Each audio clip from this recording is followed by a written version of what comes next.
औरत ने बस गाड़ी की खिड़की हिलाई ही थी कि अचानक बाहर से ढेर सारी कीचड़ अंदर घुसने लगी। डर के मारे उसने तुरंत खिड़की बंद कर दी, लेकिन उसे संभलने का मौका भी नहीं मिला कि ऊपर का सनरूफ अचानक चटक गया। यह देखते ही वो पूरी तरह घबरा गई। उसने फौरन पारदर्शी गोंद निकाला और दरार को चिपकाने की कोशिश की, लेकिन भारी दबाव की वजह से गोंद बिल्कुल काम नहीं कर रहा था। दरार और बड़ी होती जा रही थी। मजबूर होकर उसने एक छाता लिया और छाते की डंडी को सनरूफ के दोनों सिरों पर अड़ा दिया ताकि कांच नीचे न गिरे।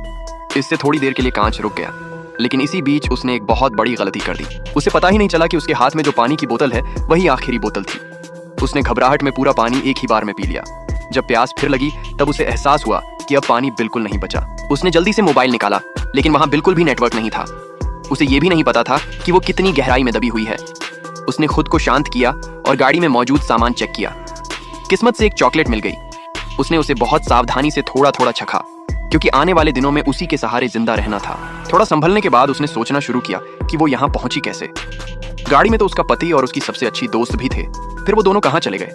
तभी उसे याद आया कि उसकी दोस्त ने उसे मिनरल वाटर की एक बोतल दी थी। वही पीने के बाद वो बेहोश हो गई थी। तब उसे समझ आया कि उसका पति और उसकी दोस्त पहले से एक दूसरे के साथ थे और दोनों मिलकर उसे मारना चाहते थे ताकि उसकी कंपनी हड़प सके। अचानक उसने देखा कि सनरूफ और नीचे धंस रहा है। फिर उसने गाड़ी के अंदर ध्यान से देखा और पानी की उसी बोतल को उठाया जिसे वो पी चुकी थी। ऑक्सीजन की कमी से वो थोड़ी देर में फिर बेहोश हो गई। जब उसकी आंख खुली तो बोतल में थोड़ा पानी जमा था, लेकिन वो इतना गंदा था कि पीना मुश्किल था। उसने सीट का गद्दा फाड़ा, उसमें से रुई निकाली और बोतल के मुंह पर लगा दी। फिर कपड़े और अपने दुपट्टे से उसे कसकर बांध दिया। एक दूसरी बोतल को रेजर से काटकर आधा कर दिया। इस तरह उसने एक साधारण पानी छानने वाला फिल्टर बना लिया। पानी अब भी गंदा था, लेकिन कीचड़ पीने से बेहतर था। इस तरह उसने प्यास की समस्या तो किसी तरह हल कर ली, लेकिन अब सांस लेना मुश्किल होने लगा था, क्योंकि गाड़ी के अंदर ऑक्सीजन कम होती जा रही थी। उसे किसी भी तरह बाहर से हवा अंदर लानी थी। तभी उसकी नजर उसके पति की मछली पकड़ने वाली कुर्सी पर पड़ी। उसने कुर्सी की लोहे की पाइप निकाल ली। वो पाइप अंदर से खोखली थी। उसने एक ढक्कन लगाकर बीच में छोटा सा छेद किया, उसमें रस्सी बांधी और पाइप के ऊपर फिट कर दिया।